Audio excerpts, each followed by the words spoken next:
영안이 열려야 합니다. 영안이 열려야 합니다. 라는 제목으로 하나님의 말씀을 증거하도록 하겠습니다. 이현주 목사님이란 분이 오늘 본문에 나오는 엠마오로 가는 두 제자의 심정을 글로 이렇게 표현했습니다. 제가 읽어드리겠습니다. 참으로 견딜 수 없는 일이었다. 우리의 모든 꿈이요 희망이던 그분이 우리가 보는 앞에서 그렇게 죽어갔다. 그래서 우리는 예루살렘을 등지기로 했다. 우리를 배신해버린 예루살렘, 그분의 시체마저 없어져 버린 예루살렘, 우리가 거기 더 머물러 있을 필요는 그 어디에도 없었다. 하늘이 버린 도시, 땅마저 버린 공허한 도시, 우리는 삶의 의미도 수단도 목적도 모두 잃어버리고 빈 껍질이 되어 무거운 발걸음으로 엠마오로 가고 있었다. 엠마오로 가는 두 제자의 심정을, 그 좌절과 낙심과 절망을 잘 표현했습니다. 17절 끝부분을 보면 그들의 심정을 직설적으로 표현합니다. 두 사람이 슬픈 빛을 띠고 머물러 서더라. 예루살렘에서 자기들이 겪은 일, 자기들이 따르던 예수님에게 일어난 일만 생각하면 그들은 슬픔을 견딜 수가 없는 거예요. 18절 보시면 그 한 사람인 글로바라 하는 자가 대답하이로되, 둘 중에 한 사람의 이름을 밝힙니다. 글로바. 당신이 예루살렘에 체류하면서도 아마 글로바는 예수님인 줄 모르고 유월절 지키기 위해서 예루살렘에 체류했던 순례객으로 생각했던 것 같습니다. 요즘 거기서 된 일을 혼자만 알지 못하느냐. 19절 이르시되 무슨 일이냐. 이르되 나사렛 예수의 일이니 그는 하나님과 모든 백성 앞에서 말과 일에 능하신 선지자이거늘. 자, 이 두 제자는 예수님을 따라다녔습니다. 예수님의 12제자 중에 하나는 아니고 예수님의 70제자 혹은 그 이상 되는 제자 중에 하나였던 것 같습니다. 예수님을 3년이나 따라다녔지만 예수님을 메시아라고 생각한 것이 아니라 탁월한 선지자라고 생각했습니다. 하나님과 사람 앞에 말과 일에 능한 선지자이거늘. 20절 우리 대제사장들과 관리들이 사형 판결에 넘겨주어 십자가에 못 박았느니라. 우리는 이 사람이 이스라엘을 속량할 자라고 바랐노라.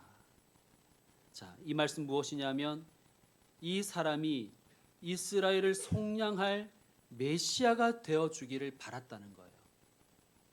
이분은 메시아라서 이스라엘을 속량합니다 라고 생각했던 게 아니라 이스라엘을 속량할 메시아가 되시기를 바랬다는 거예요. 그리고 과거형을 쓰고 있죠. 바랐노라. 바랐다는 거죠. 바랐다. 과거형입니다. 그건 무슨 말입니까? 그때는 그렇게 생각했는데 지금은 아니다. 우리는 이제 그 바램을 버렸다라는 뜻입니다. 이뿐 아니라 이 일이 일어난 지가 사흘째요. 죽은 지 사흘이나 지났어. 끝이야. 더 이상 희망 고문은 없어. 이런 의미입니다. 22절 또한 우리 중에 어떤 여자들이 우리로 놀라게 하였으니 이는 그들이 새벽에 무덤에 갔다가 그의 시체는 보지 못하고 와서 그가 살아나셨다는 천사들의 나타남을 보았다 함이라. 또 우리와 함께한 자 중에 두어 사람이 무덤에 가 과연 여자들이 말한 바와 같음을 보았으나 예수는 보지 못하였느니라 하거늘.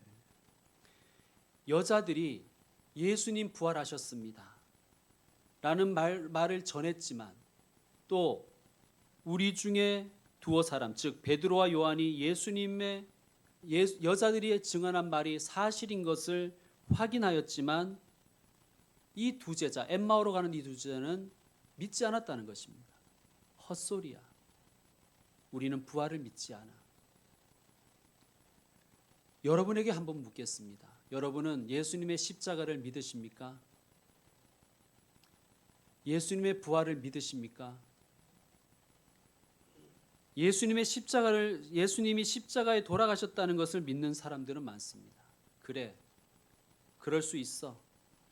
숭고한 희생이잖아. 나는 예수님의 십자가는 인정해. 그러나 예수님이 부활하셨다? 이건 못 믿겠어. 예수님의 부활에 대해서는 아멘하지 못하는 분들도 계실 것입니다. 안 믿겨지십니까?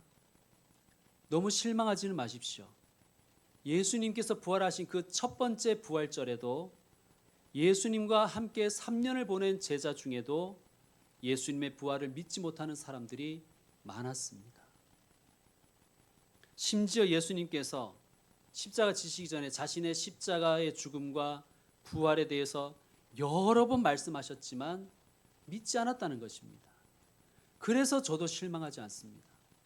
제가 설교를 잘 못해서 안 믿는 것이 아니라고 생각하지 않기로 했습니다.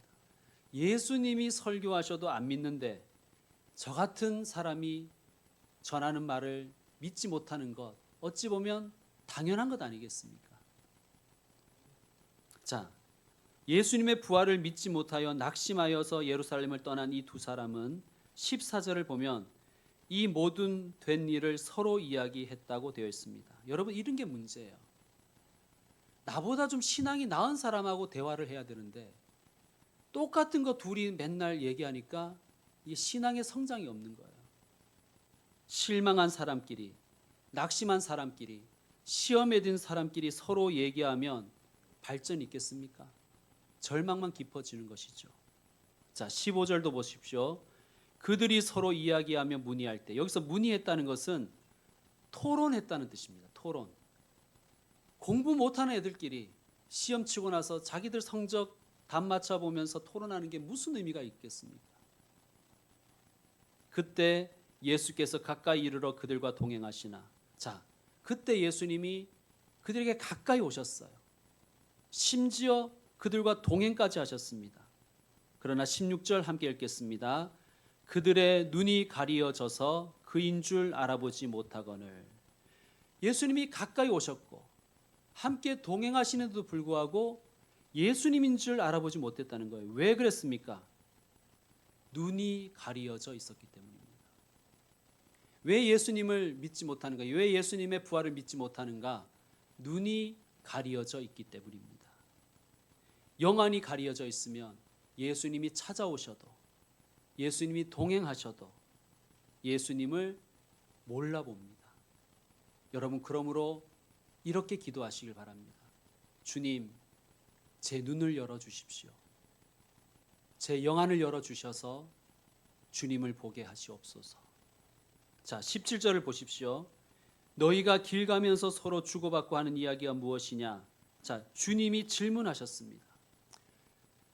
주님이 3년 동안이나 하시는 말씀을 가까이서 들었던 제자니까 주님의 음성을 잘 알고 있을 것 아닙니까? 그런데도 주님을 못 알아봅니다. 역시 마찬가지입니다. 우리는 기도해야 됩니다. 주님, 제 귀를 열어주십시오. 제가 영적인 귀가 열리기를 소망합니다. 그래서 들어야 될 말씀을 듣게 하여 주시옵소서. 그렇게 기도하시는 분들 되시길 바랍니다. 여러분, 왜 못 믿는 걸까요? 예수님의 부활을 왜 믿지 못할까요? 내가 가진 지식과 경험에 맞지 않아서겠지요. 그러나 우리 한번 자문해 보십시다.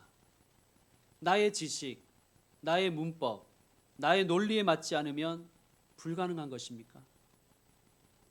내가 경험하지 못한 것이라면 없는 것입니까? 내가 설명하지 못하면 거짓입니까? 아니지요. 자, 여러분, 하나님께서 천지 만물, 사람과 모든 생명을 창조하셨습니다. 믿으십니까? 뭐 믿든지 안 믿든지 일단은 가정을 하고 한번 생각해 보십시다. 하나님이 천지를 창조하셨다. 가정을 해봅시다. 일단은 가정을 해보고요. 무에서 유를 창조하신 창조자, 존재하지 않던 것을 존재할 수 있도록 생명을 주신 조물주가 있다면, 생명을 주신 분이 있다면 살다가 죽은 것을 다시 살리는 것이 논리적으로 불가능합니까? 불가능하지 않지요. 존재하지 않았던 것을 존재하게 하셨던 분이라면 존재했다가 죽은 것을 다시 살리시는 일을 하지 못할 이유가 없습니다. 자, 오늘 본문을 통해서 어떻게 하면 영안이 열릴까? 어떻게 하면 신앙의 눈이 떠지나에 대해서 세 가지로 말씀드리겠습니다. 말씀을 통해서 여러분의 영안이 열리시기를, 진짜 믿음의 사람이 되시기를 소망합니다. 어떻게 하면 영안이 열릴까요?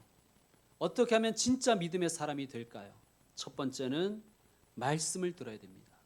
말씀입니다.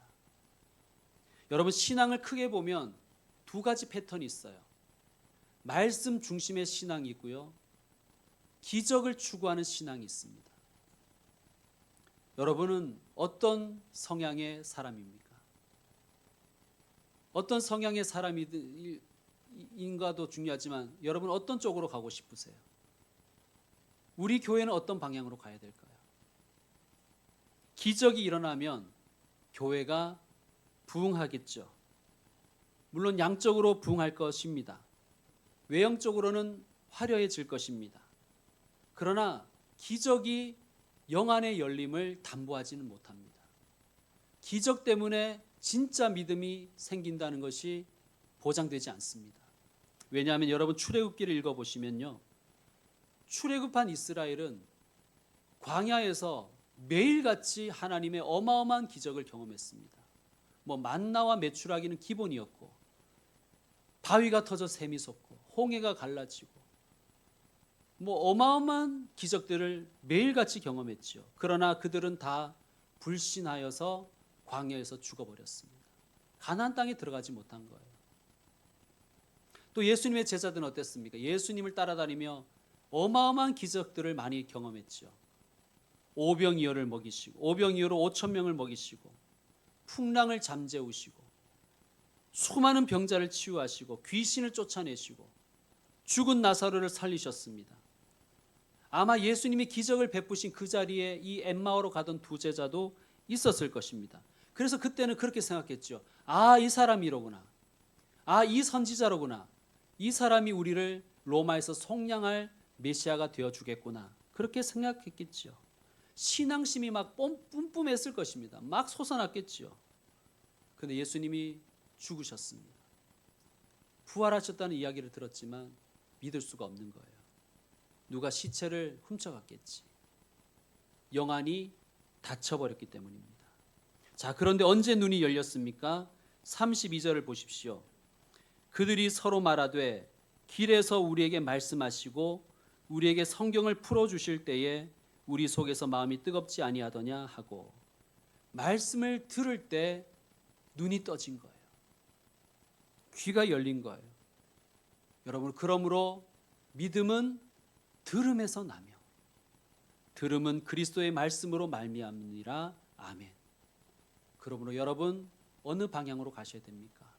기적, 말씀을 중심으로 신앙해야 되겠습니다. 죽으나 사나 말씀으로 가야 됩니다. 말씀이 영의 눈을 뜨게 합니다. 26절, 그리스도가 이런 고난을 받고 자기의 영광에 들어가야 할 것이 아니냐 하시고, 이에 모세와 모든 선지자의 글로 시작하여, 여기 모세는 모세오경을 이야기하고 모든 선지자의 글은 예언서를 의미합니다. 모든 성경에 쓴 바 자기에 관한 것을 자세히 설명하시니까 비로소 눈이 열린 거예요. 여러분, 하나님의 말씀에 우리의 영안을 열리게 하는 힘이 있음을 믿으시길 바랍니다. 여러분, 목사가 할 일은 무엇입니까? 목사가 해야 될 일은 여러 가지가 있겠지만 제일 중요한 일은 하나님의 말씀을 신실하게 준비해서 잘 전하는 것 아니겠습니까? 그러므로 여러분은 목사를 위해서 기도해 주셔야 됩니다. 하나님, 우리 목사님이 말씀을 잘 준비할 수 있게 해주시고 말씀을 잘 전할 수 있게 도와주십시오. 목사만 잘하면 되나요? 여러분 자신을 위해서도 기도하십시오. 아까 박미리 집사님도 그렇게 기도했지만 말씀에 집중하게 해주십시오. 말씀을 경청하게 해주십시오. 그리고 여러분, 귀만 가지고 신앙생활 하려고 하지 마십시오. 스스로의 눈으로 성경을 읽고 묵상하고 정리해야 됩니다. 그래야 영안이 열리는 거예요. 그래야 맹목적인 신앙인이 되지 않는 것입니다. 눈뜬 신앙인이 되는 것입니다. 그런데 특별히 예배를 많이 사모하시길 바랍니다. 자, 30절부터 보십시오. 그들과 함께 음식 잡수실 때에 떡을 가지사 축사하시고 떼어 그들에게 주시니 그들의 눈이 밝아져 그인 줄 알아보더니. 자, 언제 눈이 밝아졌다고 되어 있습니까? 떡을 가지사 축사하시고 떼어 그들에게 주시니 그들의 눈이 밝아졌습니다. 떡을 가지사 축사하시고 떼어 그들에게 주시니 이게 뭡니까? 성찬식이죠. 예수님께서 두 제자에게 성찬식을 베풀어 주신 거예요. 여러분, 초대교회는 모일 때마다 성찬식을 했다고 말씀드렸죠. 그러니까 그 초대교회의 예배는 성찬식이었고 성찬식이 곧 예배였습니다. 여러분, 믿음은 하늘에서 뚝 떨어지는 게 아니에요. 예배에 힘쓰고 말씀 잘 들어야 믿음의 눈이 열리는 것입니다. 성도 여러분, 예배에 힘쓰시고 말씀에 집중하시기 바랍니다. 그래서 영안이 열리는 믿음의 눈을 뜨는 분들 되시기를 축원드립니다. 어떻게 하면 영안이 열리는가? 어떻게 하면 진짜 믿음의 사람이 될 수 있는가? 두 번째는 성령의 도우심이 있어야 합니다. 여러분 32절 말씀을 여러분이 다시 한번 읽어 주십시오. 32절 시작.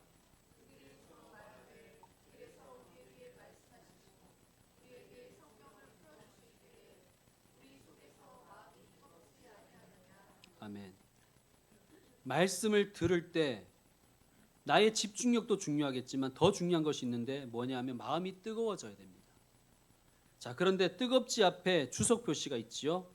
주석 표시가 있으면 밑에 내려와서 나눠주를 꼭 확인해 보라고 했습니다. 뭐라고 되어 있습니까?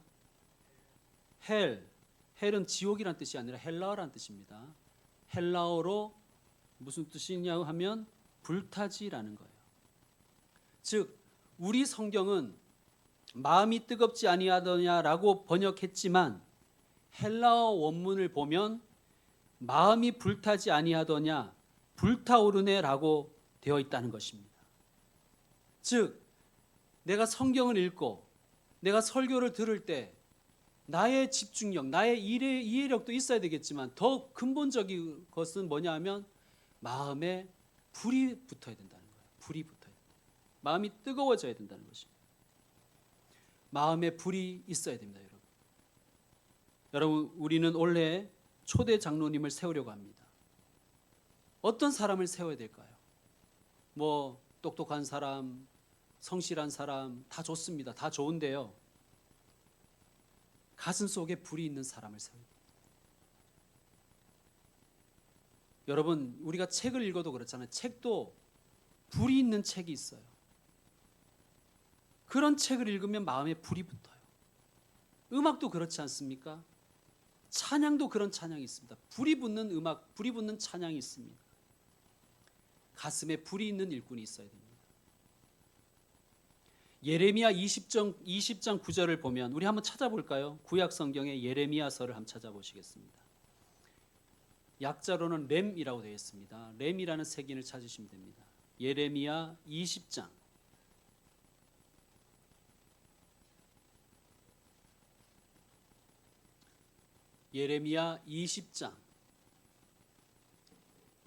예레미야 20장 찾으셨습니까? 9절을 한번 찾아서 여러분 읽어주시기 바랍니다. 예레미야 20장 9절 시작.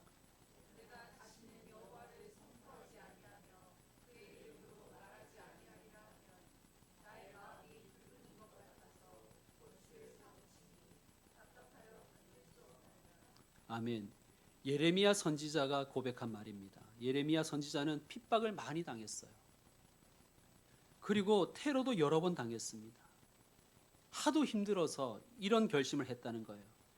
내가 다시는 여호와를 선포하지 않겠다. 내가 다시는 하나님의 이름으로 말하지 않겠다라고 굳게 결심했습니다. 그런데 결심대로 안 되더라는 거예요. 왜? 나의 마음이 불붙는 것 같아서 골수에 사무쳐서 견딜 수가 없었다는 거예요. 여러분, 왜 그렇습니까?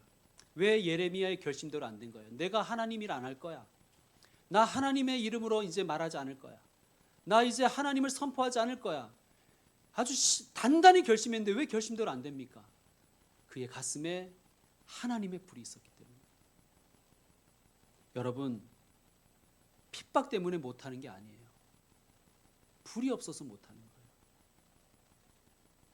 바빠서 못하는 것 아닙니다. 가난해서 못하는 것도 아니고요.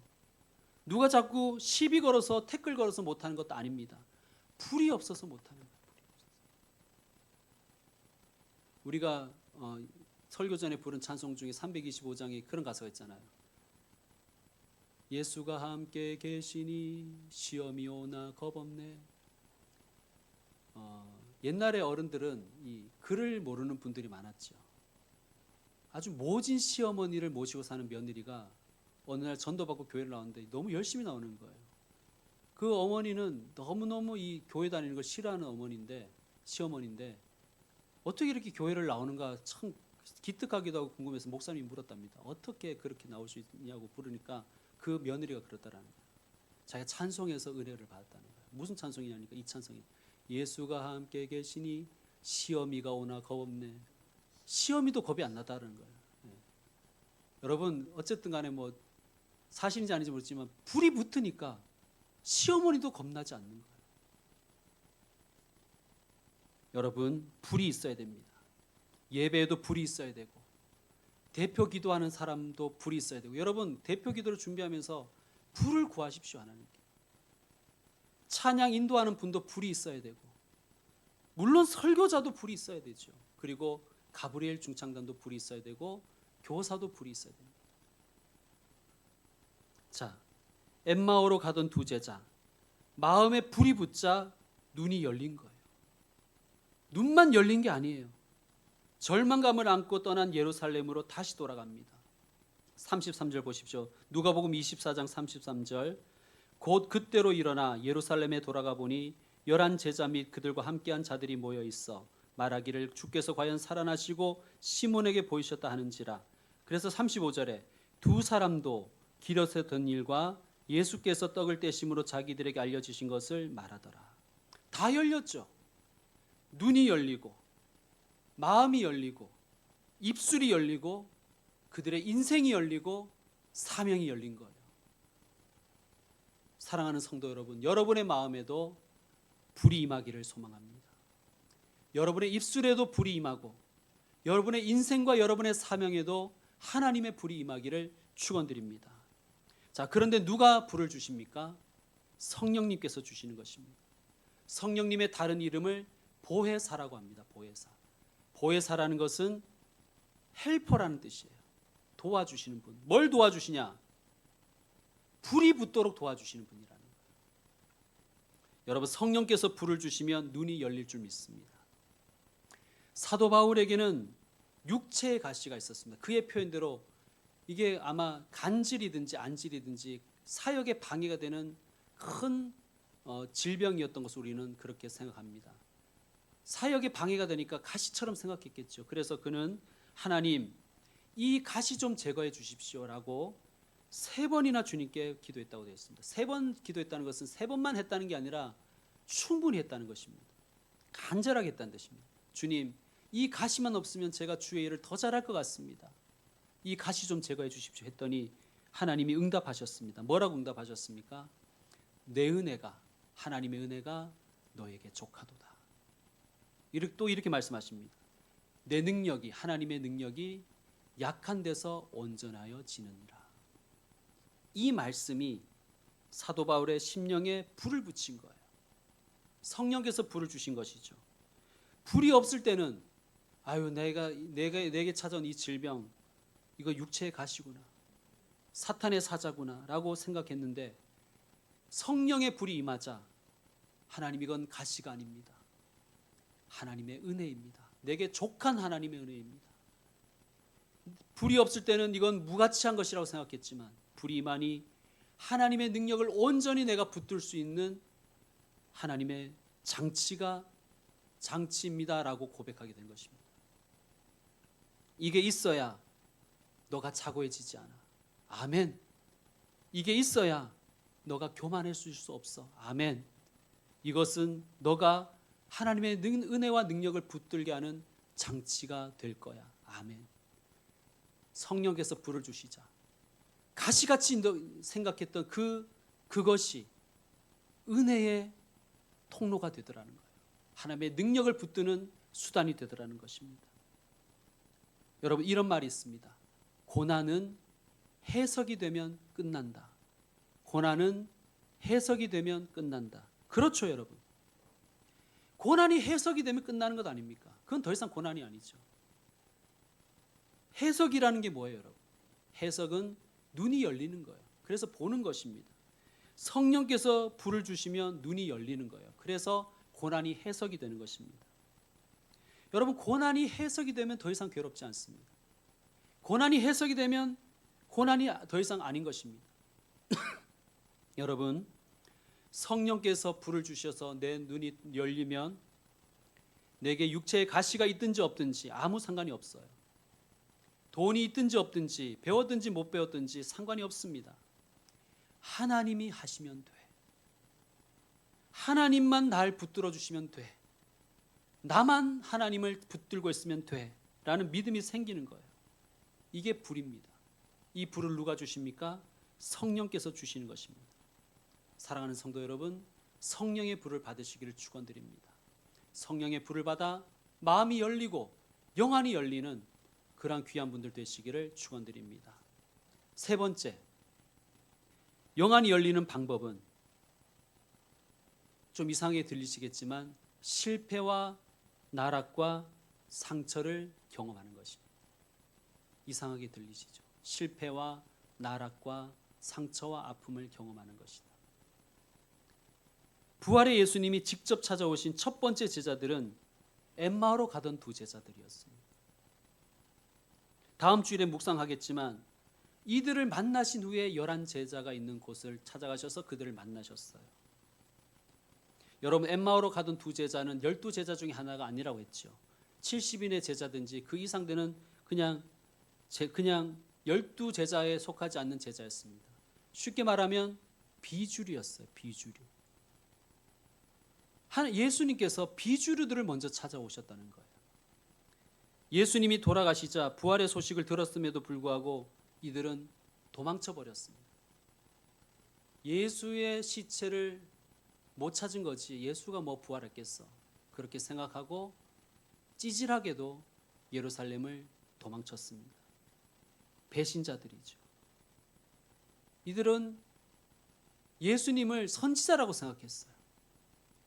이분이 우리를 속량할 메시아가 되어 주실 거야 라고 생각했던 거예요. 잘못 생각하고 있었죠.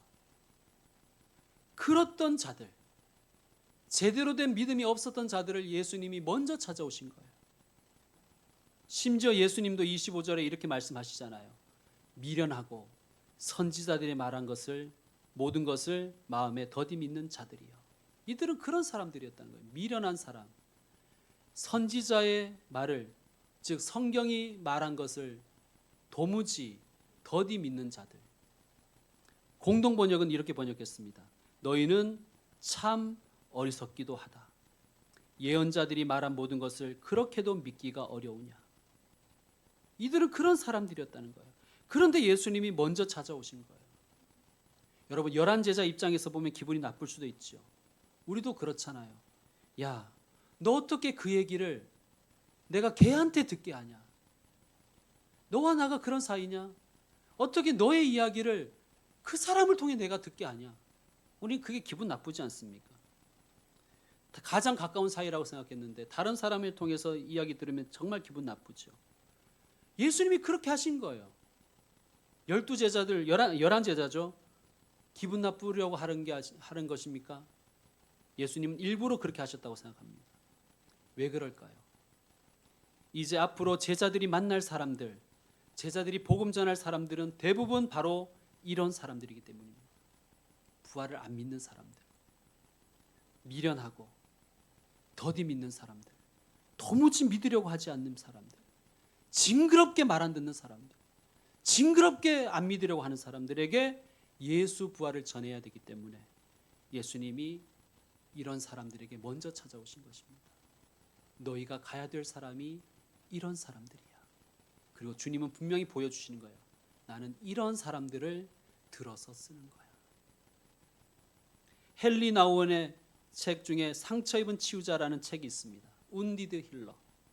상처 입은 자를 하나님은 힐러로 쓰신다는 거예요. 상처와 실패의 경험, 쪽팔리는 경험, 불신의 경험, 약항의 경험, 그 경험들이 하나님의 사명이 될 수 있음을 믿으시길 바랍니다. 제가 전에는요, 아픈 사람들 만나면 힘들었어요. 피곤하더라고요. 아픈 사람하고 몸이 아프든지 마음과 정신이 아프든지 하여튼 아픈 사람하고 있으면 너무너무 힘들었어요. 너무 괴롭더라고요. 근데 제가 아프니까 아픈 사람들을 통해서 위로를 받는 거예요. 여러분, 실패와 상처와 쪽팔리는 경험, 약함, 병듦, 고난이 여러분을 사역자로 세우시는 하나님의 통로가 되는 것을 믿으시길 바랍니다. 그러므로 약함도 은혜인 것입니다. 주님은 우리의 넘어짐, 우리의 깨어짐, 상처, 실패, 질병을 통해서 우리의 영안을 열어주시는 거예요. 실패를 통해서 눈이 열리는 거예요. 낭망을 통해서 눈이 열리는 거예요. 고난을 통해서 눈이 열리는 것입니다. 여러분, 탕자, 우리 누가복음 15장에서 했잖아요. 얼마나 나쁜 놈입니까? 아버지 유산 미리 달라 그래서 다 말아먹었지 않습니까? 실패한 인생입니다. 탕자 아닙니까? 그런데 그때 눈이 열렸잖아요. 실패, 인생의 막장에서 눈이 열렸잖아요. 누가복음 15장 17절에 이렇게 말합니다. 이에 스스로 돌이켜 이르되 내 아버지에게는 양식이 풍족한 품꾼이 얼마나 많은가. 나는 여기서 줄여 죽는구나. 내가 일어나 아버지께로 가서 이르기를 아버지, 내가 하늘과 아버지께 죄를 지었사오니 지금부터는 아버지의 아들이라 일컬음을 감당하지 못하겠나이다. 나를 품꾼의 하나로 여기소서 하리라 하고 이에 일어나서 아버지께로 돌아가니라. 아멘. 여러분, 박살 나니까 돼지우루에 처박히니까 눈이 떠진 거예요. 그전엔 몰랐어요. 그전에는 그냥 허랑방탕하여서 세상 친구와 사귀어서 매일 먹고 마시고 그렇게 살았어요. 그런데 쫄딱 망하니까, 다 말아먹고 나니까, 인생 막장이 차니까, 박살나니까 눈이 떠진 거예요. 여러분. 반면에 첫 번째 아들은 도무지 눈이 열리지 않지 않습니까? 여러분, 다시 말씀드립니다. 실패와 나락과 상처와 연약함 가운데 계신 분 계십니까? 주님은 그 모든 것을 사용하셔서 여러분의 눈을 열어주실 것입니다. 여러분의 인생을 열어주실 것이고 여러분의 사명을 열어주실 줄 믿습니다. 프랑스 최고의 작가가 있었습니다. 그는 워낙 글솜씨가 좋아서 칭찬과 존경과 인기를 한 몸에 받았습니다. 그래서 그런지 그는 교만했고 삶이 형편없었다고 합니다. 도박, 술, 여자에 빠져서 문란하고 방탕한 삶을 살았습니다. 가정도 돌보지 않았습니다. 그러다가 자기가 가장 사랑하는 딸, 맏딸 레오폴딘이라는 딸이 그 사위와 함께 세느강에 투신하는 일이 벌어집니다. 딸은 사고로 죽었고 구하지 못한 사위는 몸을 던져 자살했다는 설도 있습니다. 어쨌든 둘 다 세느강에서 죽었습니다. 최소 한 명은 투신 자살한 것입니다. 그런데 이 작가는 딸 내외의 사망 소식을 어디서 듣느냐면 내연녀와 함께 여행하는 중에 카페에 우연히 들렸다가 집어든 신문에서 그걸 보게 된 거예요. 얼마나 큰 충격을 받았던지 그날부터 그는 방탕한 삶을 청산했다고 합니다. 그리고 매년 딸의 기일에 무덤에 찾아가서 이렇게 말했다고 해요. 너의 죽음은 나의 방탕에 대한 하나님의 심판이다. 죽은 것은 네가 아니고 바로 나다. 그는 다시 경건한 삶을 회복했고 하나님 앞에 바로 살려고 애썼습니다. 가족을 돌보기 위해서 힘썼습니다. 딸의 사건, 그 아픔의 사건을 경험한 후에 쓴 작품이 레미제라블이라고 합니다. 이분이 바로 그 위대한 작가 빅토르 위고입니다. 실패와 나락과 상처와 아픔과 고난이 빅토르 위고의 눈을 뜨게 한 것입니다. 여러분, 상처와 아픔과 나락과 고난이 가시만은 아닙니다. 우리의 눈을 뜨게 하는 하나님의 방법이 될 수 있음을 믿으시길 바랍니다. 이제 말씀 정리하겠습니다. 우리 눈 뜨고 사십시다. 우리 영안이 열린 사람으로 사십시다. 진짜 믿음의 사람이 되십시다. 우리 세 가지 배웠죠. 우리 영안을 열어주는 세 가지 방법. 첫째는 무엇이었습니까? 말씀이었습니다. 예배와 말씀입니다. 예배와 말씀으로 하나님 우리의 영안을 열어주십니다. 두 번째는 무엇이었습니까? 성령의 불이 임할 때 우리의 영안이 열립니다. 성령의 불이 있는 분들 되시길 바랍니다. 세 번째는 무엇이었습니까? 참 아이러니컬하게도 실패와 상처와 아픔과 고난을 통해서 하나님 우리의 눈을 열어주십니다. 영안이 열리는 사람 되시기를, 눈 뜨고 신앙생활하는 참 신앙인 되시기를 주님의 이름으로 축원드립니다.